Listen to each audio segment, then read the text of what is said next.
mga kababayan, nagre-react na ang ating mga kababayan. Ano ba yan? Ang haba-haba na ng impeachment na yan. Hindi pa nga nagtatrial sa Senado, ang dami ng dinadaan ng proseso. Oh, imagine niyo, sufficiency in form, sufficiency in substance. Tapos, binigyan si Sara ng 10 days para sumagot. Pagkatapos, sufficiency in grounds. Katapos, maghihiring pa, ang haba-haba. So may mga nagsasabi, ano ba yan? Bakit ganun? Ang totoo niyan, mga kabunyog, yan yung tinatawag kasing due process. Yan yung Pero ang sabi ni Sara Duterte doon sa sagot niya, ang sagot ni Sara, wala daw due process kay Sara. Sa tingin niyo nitong mga pinagdadaanan nitong proseso, sus naman, may gana ka pang mag-question ng due process, ang dami nang ang pinagdadaan ng proseso. Aabutin pa yan hanggang Mayo. Mga kabunyog, doon pa lang yan sa Kamara, hindi pa sa Senado yan. Hindi pa yan trial. Kaya sa totoo lang, ewan ko, saan naman nakakuha ng argumento itong mga abogado ni Sara Duterte na wala daw due process. Dinideprive daw si Sara ng due process. Kaya yung final nilang answer ad cutilam. Ang ibig sabihin ng answer ad cutilam, sumagot sila. Pero hindi ibig sabihin na sumagot sila, hindi na nila pwedeng questionin yung jurisdiction ng Justice Committee o ng Kamara. In fact, sa tingin natin, questionin nila yan. Ano naman ang grounds nila sa pag-question ng jurisdiction? Na-violate ang rights ni Sara Duterte anya, sasabihin na naman nila yan dahil hindi nabigyan ng due process. Itong prosesong itong dinadaanan natin, ang lagay niyan, wala pa rin due process yan. Sabi ni Ana Alzaga, isang tambak ng due process ang binibigay kay Sara. Mga kabunyog, mga kababayan. Ngayon, nagki-question ang mga DDS, bakit daw ganito ang nangyayari? Ganyan talaga ang due process. Ngayon, kaya lang sa totoo lang binibilisan na yan ni Congresswoman Beatrix Luistro. Nakikita nyo naman, sa 25 may hearing na naman. Talagang at kahit sa panahon ng recess maghihiring. Bakit binibilisan? Ayaw na ni Congresswoman Beatrix Luistro na ma-delay. Pero hindi niya rin naman binabaliwala yung step by step o yung proseso. Kaya ngayon, dinadaan ito sa step by step. Sa katunayan, si Marcoleta, Paulo, nalito. Sabi ni Paulo Marcoleta, bakit kasi inuna yung sufficiency in form, saka sufficiency in substance? Dapat muna inuna yung sufficiency in grounds. Ay, mga kabunyog, mga kababayan. Sabi ni Congresswoman Beatrix Luistro, basahin mo kasi ang rules. Mag-aral ka muna ng rules. Nandun yan. Hindi mo yata binabasa ang rules. Kaya marado si Marcoleta. Ngayon, mga kabunyog, isang magandang punto kanina, si Congressman Rufus Rodriguez. Alam niyo si Rufus Rodriguez, napaka-fair niyan. Una, talaga yan? Expert talaga yan sa constitutional law. Kasi dating din yan ng San Sebastian College of Law. Itong si Rufus Rodriguez. Actually, nung nag-aaral ko ng law, yung ginagamit naming libro sa administrative law, kanya yon. Yung statutory construction, siya yon. Author yan ng mga libro Si Rufus Rodriguez. Kanina, ang ganda ng statement ni Rufus Rodriguez, barado si Sara Duterte.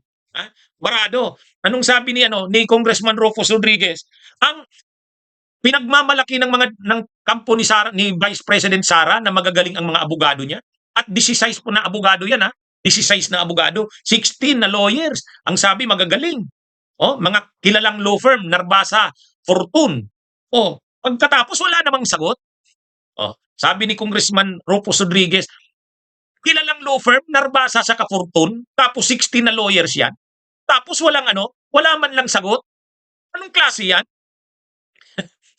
Mga kabunyog, ang ibig sabihin ng walang sagot, yan yung title ko ng vlog ko, di ba? Sumagot si Sara. Pero wala namang sagot. Anong ibig sabihin? Hindi naman sinagot punto por punto yung mga aligasyon. Halimbawa, yung tungkol sa issue ng confidential funds, yung tungkol sa issue ng pag-bribe, pagbigay ng suhol sa mga officials ng DepEd, yung mga Mary Grace Piatos, anong sagot nila doon? Yung mga disallowances ng CUA, yung pagbabanta na ipapapatay ang presidente, ang First Lady at si Martin Romualdez. Hindi sinagot ni Sara yun. Unang kanyang mga abogado. Kaya sabi nga ni Congressman Rufus Rodriguez, anong klase ba to? Ang dami mong abogado. Malamang mahal na mahal ang bayad dyan. Tapos kilalang law firm pa yan. Abogado ni Campanillana yan. Narbasa, Fortune. Tapos wala man lang. Kaya sabi ni Congressman Rufus Rodriguez, parang binabaliwala itong impeachment na ito. Parang sa tanggapan ng Vice Presidente. Yung mga seryosong mga aligasyon ay parang wala lang. Sabi ni Congressman Rufus Rodriguez, nakakalungkot ito. Actually, kung mapapansin ninyo, nung mga unang araw ng impeachment, ano yan eh, very fair yan si Rufus. Kini-question niya pa nga yung mga ground sa impeachment. Sabi niya, ito, hindi to pwede. Hindi to pwede. Hindi to pwede. Ganun. Ha? Kini-question niya. Pero ngayon, ang nakita ni Congressman Rufus Rodriguez, nadidismaya siya sa mga abogado ni Sara. Bakit ganyan ang ginagawa ng mga abogado ni Sara? Kumbaga, ano ka? Ang dami-dami ninyo. Tapos, pinagmamalaki na magagaling. General denial. Oh, kumbaga, ano yun eh. Kaya nga sabi ng mga kongresista, naiinsulto sila na parang yung mga yung mga aligasyon doon sa impeachment complaint, ang dami namang mga naka-attach na mga ebidensya, ang daming mga naka-attach na mga doon. Tapos wala lang, ang sasabihin lang ng mga abogado ni Sara, ha? Sumagot kami nito kasi lang kami, pasiguro kami, ingat lang kung hindi kami sasagot. Ha?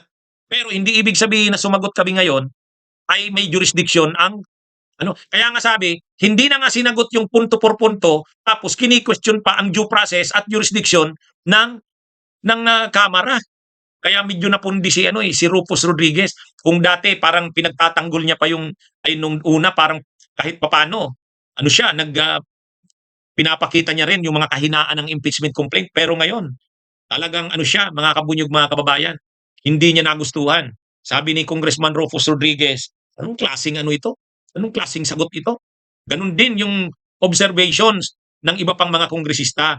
Sa katunayan, para sa mga kongresista, malaking insulto na ang daming mga ebidensyang naka-attach.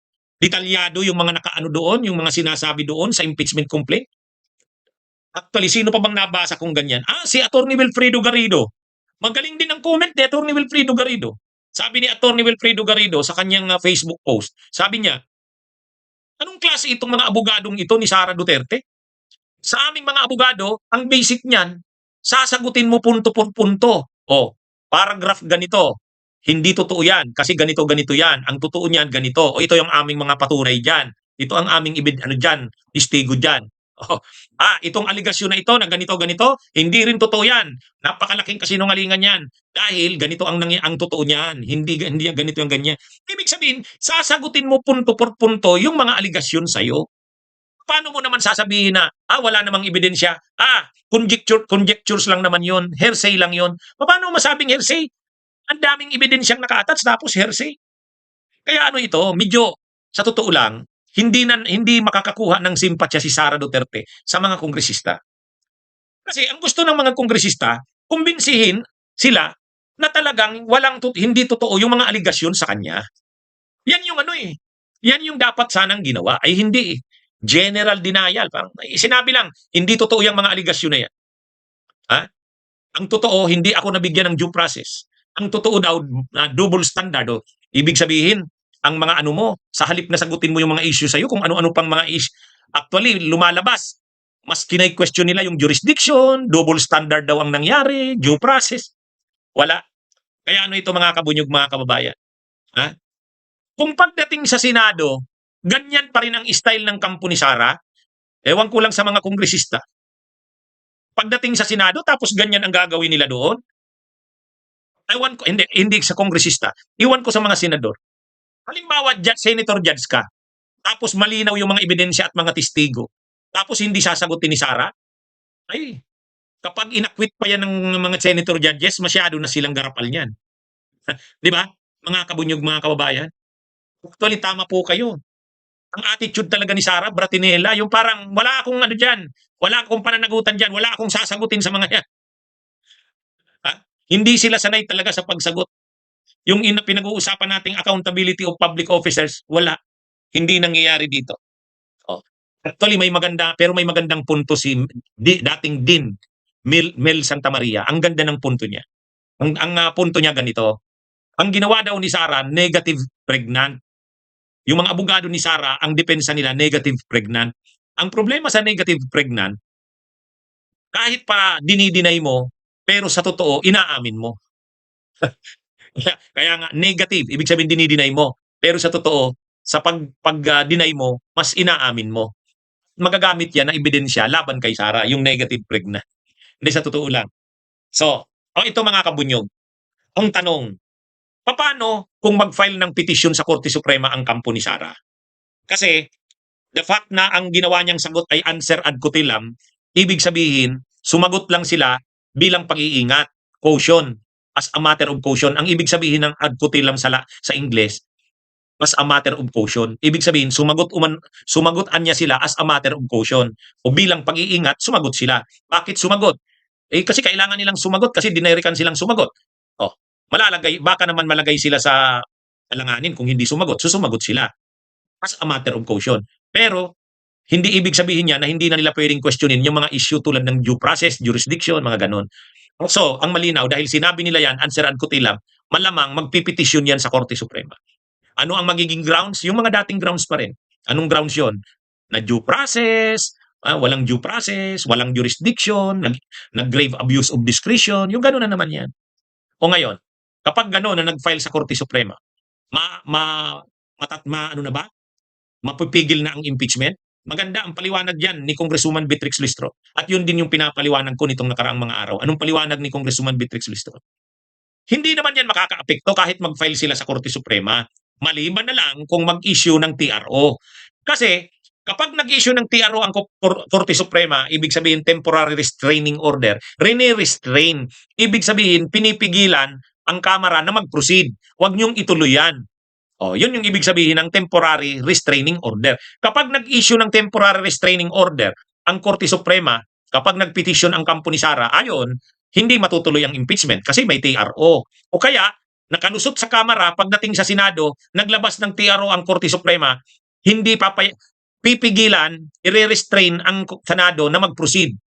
Kaya, sa tingin ko, susundin yan ng Senado. Kasi Korte Suprema na ang nagsabi